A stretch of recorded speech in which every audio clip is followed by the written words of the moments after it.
What's my fantastic squad? Your boy Sad Attack. Well, no, y'all see Attack, man. We're about to recap the NBA trade deadline, bro. Your boy been busy. We got a funeral going on. We got family shit, man. Shit sad, but your boy trying to grind, take my mind off of it. But we got the NBA trade deadline was insane. 17-minute video is insane, but like there's been a lot going on. So we're gonna recap it, and then we got the Lakers versus Warriors after this.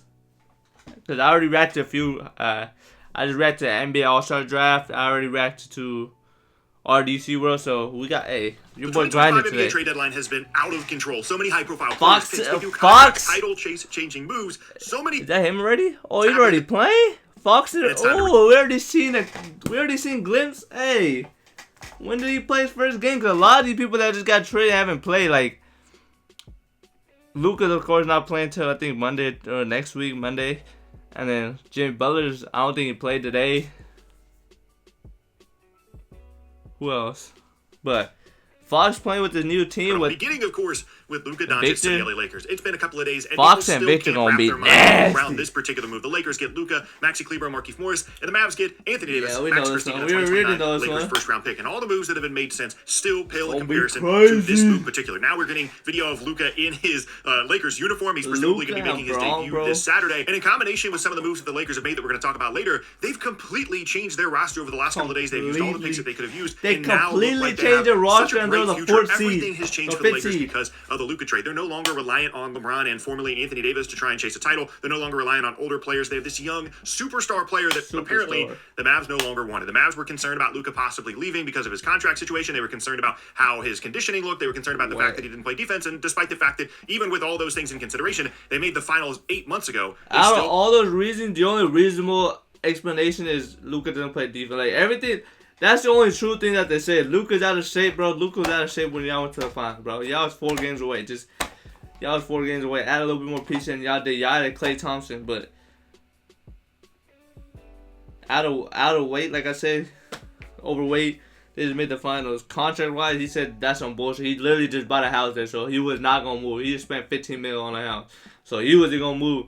So he's not gonna sign a contract or he's overweight. Those are 2 bullshit reasons. And the third reason was he don't play defense, but y'all still made the final. Made the choice to trade him away and get Anthony Davis in return. And no disrespect to Anthony Davis, he was fantastic last year. Probably a top 10, top 12 guy in the entire league when he's healthy. And there's no shame in adding Anthony Davis to your team in general. And it's clear that's the guy that the Mavs wanted. They went all in. That's their guy. What I'm saying. Like it's not the moves that they made. That's going to allow them to go out and contend for a title this year, next year, the year after. Way better than if Luka was on the team, and they don't have to worry about Anthony Davis possibly leaving. I can understand all of that if the guy you're trading away isn't Luka Doncic. I saw someone the other day refer to him as he's not just a star, he's an icon. He's the core of the Mavs fan base. Everything you've done over the last couple of years since you got him, getting Kyrie, bringing in Daniel Gafford, drafting Derek Lively, PJ Washington, everything was centered around building the team around Luka.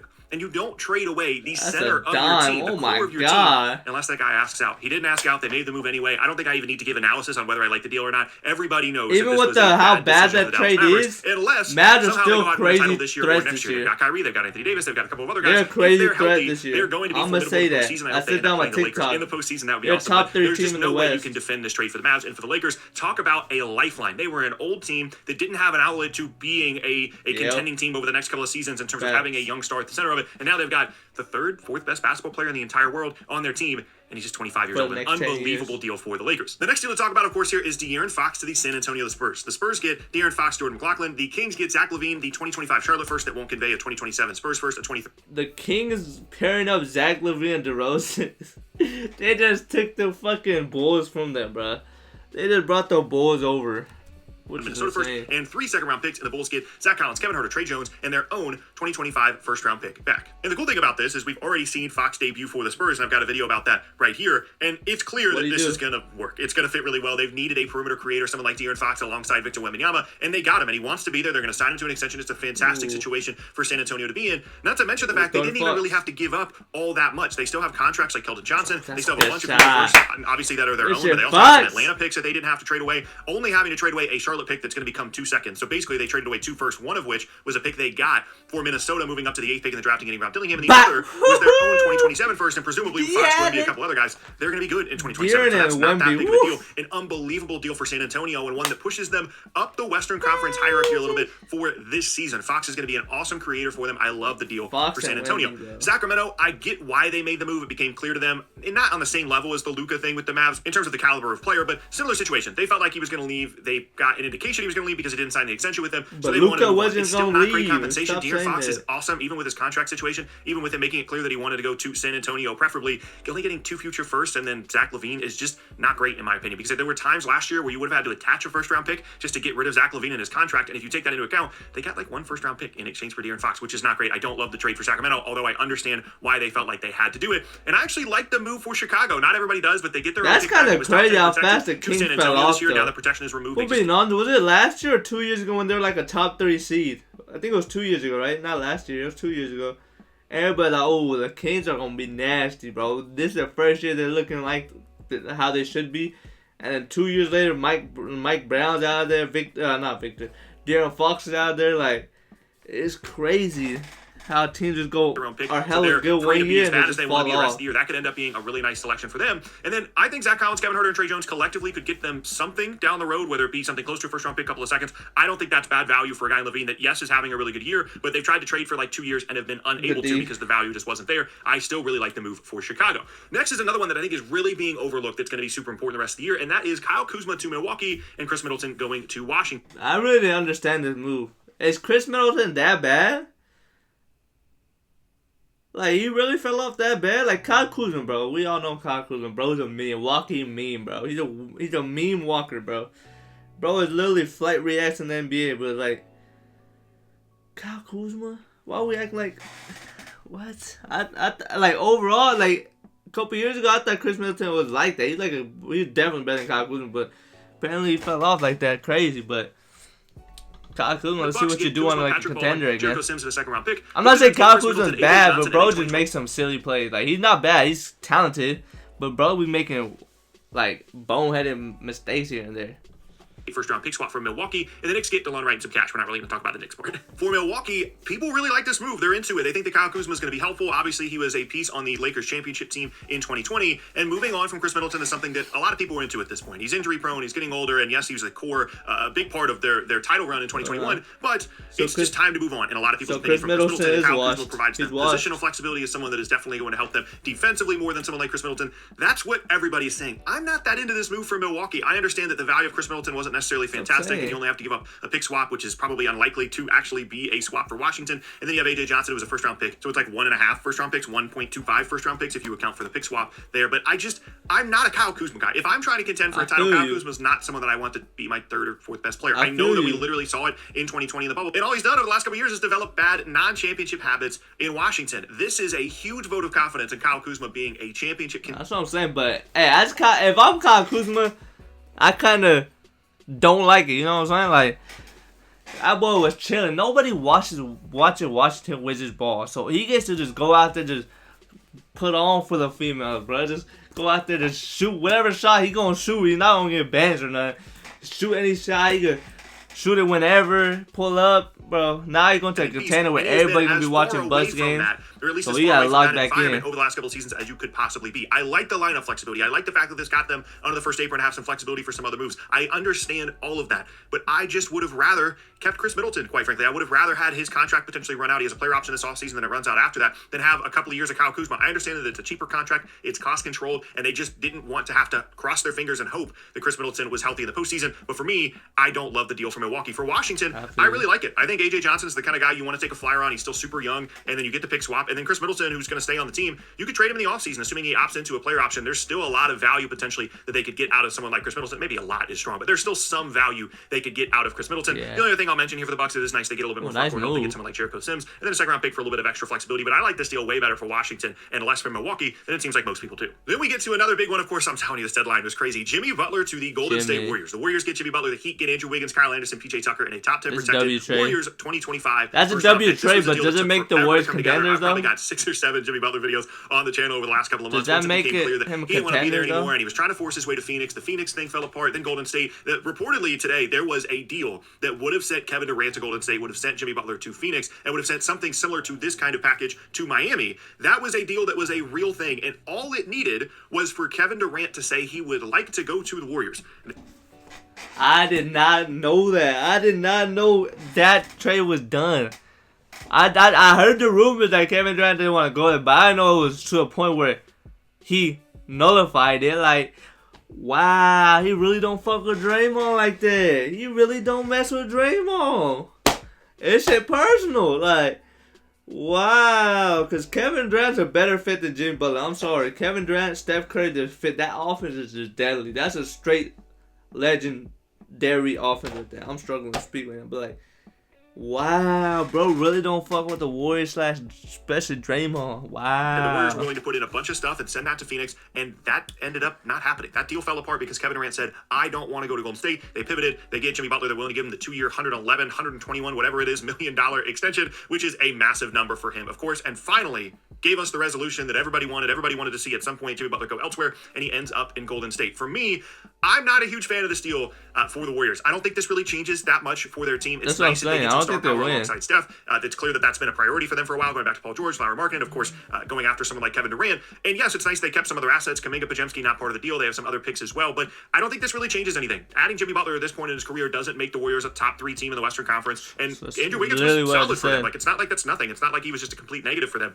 That's going to be a significant loss, especially if Jimmy Butler isn't all that available, which has been a problem for him and one of the reasons Miami didn't want to sign him to the extension in the first place. And not only have you given stuff up, a pick, Wiggins, but also you had to sign Jimmy Butler to the extension just to get this to work, and now you're on the hook for $60 million a year for the next 2 years after this one for 35-year-old Jimmy Butler. Yes, you get him to play alongside Steph. Yes, they're on the same timeline. Maybe you do it for a couple of years. If it doesn't work out, you start trading a couple of guys. I can understand that mindset. The desperation really came through here for Golden State. They were so desperate to make The any rumor kind of literally move, said and they called unfortunately, everybody I just don't think look that for I the would be in any stars. Jimmy Butler business at this point in his career. For Miami, I really like the deal. Getting some kind of a pick out of him is fantastic. If you go back to when Jimmy Butler ended up going to Miami in the first place, that was like Josh Richardson for Jimmy Butler straight up. No picks, no nothing. They're getting Wiggins, who's good, who's helpful, is going to fit perfectly in what they do and in their starting lineup, couple of potential rotation wings and Kyle Anderson and PJ Tucker. And then you get a top 10 protected pick for Golden State. You're probably going to get that this year. It's probably going to be somewhere in the 15 to 22 range, which is going to be helpful for them. We know that Miami's good at drafting. All that stuff I think is absolutely a positive for Miami. 2 months ago, and told Heat fans that this is what they were going to get for Jimmy Butler, they might not have been that excited, but given how things played out over the last couple of weeks, this is a win for them, in my opinion. But the deadline was not done yet. We've got Brandon Ingram to the Toronto Raptors. Y'all did Brandon Ingram Ingram so fucking dirty. Y'all did that man so dirty. Y'all sent that man to a different country on a trash ass team, bro. Pick and a second round pick. And the Ingram situation has been overshadowed by all of these stars around the league. Jimmy Butler, we've got Kevin Durant rumors, and we just kind of forgot about the fact that for a year now, the Pelicans have been trying to trade Brandon Ingram. He is a free agent in a couple of months. He's a 2025 free agent, and they've been desperate to try and find him a new home because even though he's good, he's not a great fit with their roster. They've got these really cool wings like Herb Jones, Trey Murphy. Of course, they still have Zion as well. They were unable to find their Brandon Ingram team that was actually going to give them something, and finally Toronto stepped up and was that team. And I'm sorry, Raptors fans, I don't love the deal. Giving up a draft asset, these are the last couple of pieces of the Pascal Siakam trade.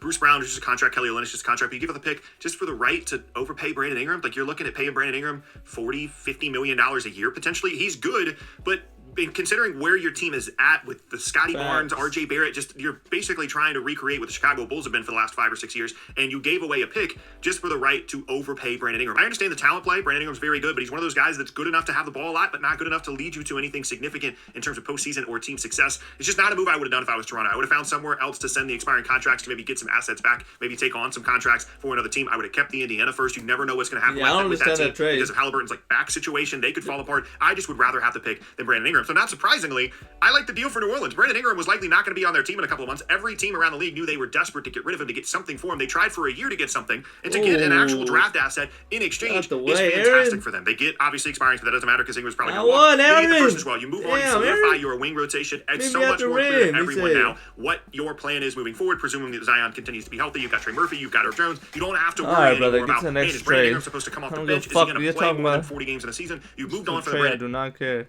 The Lakers, the concept I forgot about that. I was about to skip Mark Williams. I was about to skip this one. I want to hear what he said, because Mark Williams, I don't know much about, but looking at his stats, bro, he's averaging like 17 and 10, which would be tremendous besides Luka and LeBron, but Dalton Connect. Dalton Connect. Boy, that was a dog, man.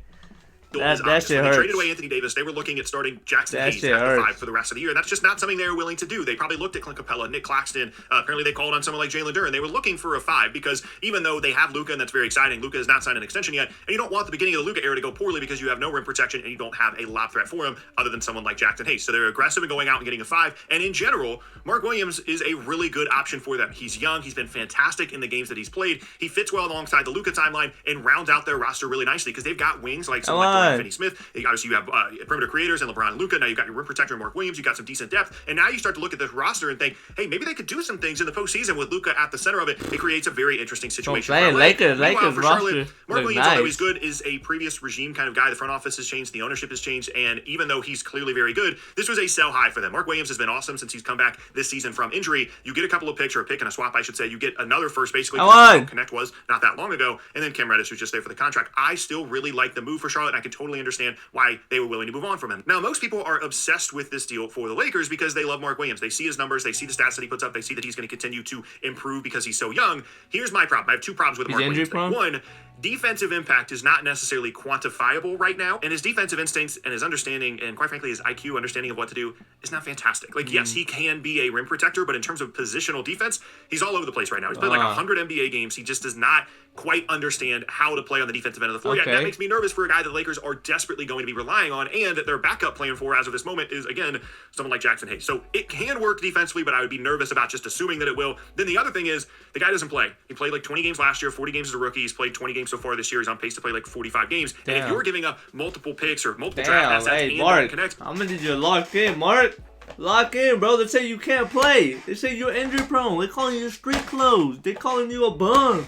Hey, how you gonna respond, Mark? Like, come on, lock in. I'd rather have someone that I know is going to play, and quite frankly, I'd rather have a guy at more of a premium position than a 5. There are other players around the league, other positions, other roles on my team that I'd rather spend a pick and a half plus Dalton Connect on over a center, and certainly an injury-prone center like Mark Williams. It absolutely can work out for the Lakers, but I'm not as big of a fan of this as other people. And for Charlotte, unsurprisingly, I love the deal. I think Connect's going to be really, really good for them. He wasn't really a fit anymore in LA because of the potential defensive limitations of their perimeter guys like Reeves and Luka and LeBron. Like, you can't then also have Dalton Connect out there. That's just going to be a terrible lineup defensively. And so I understand them getting rid of him, but I think he's going to develop really well, and Charlotte be a nice professional scorer for them. And then also the draft compensation. You never know what the 2030 or 2031 Lakers are going to look like. Luka might not even be on the team by that point. He's not signed to a long-term contract. I love the move for Charlotte, and I'm a little bit more down on it for the Lakers. And that wraps up the craziest NBA trade deadline of That was crazy. That was a crazy. Good recap. What? That was a good recap, man. But that's grabbing road to 1K. Well, crazy, going stupid, man. 27-year-old Army vet Stephen Buchanan I'm still. Hey yo! Y'all about to copyright my shit? Hurry up!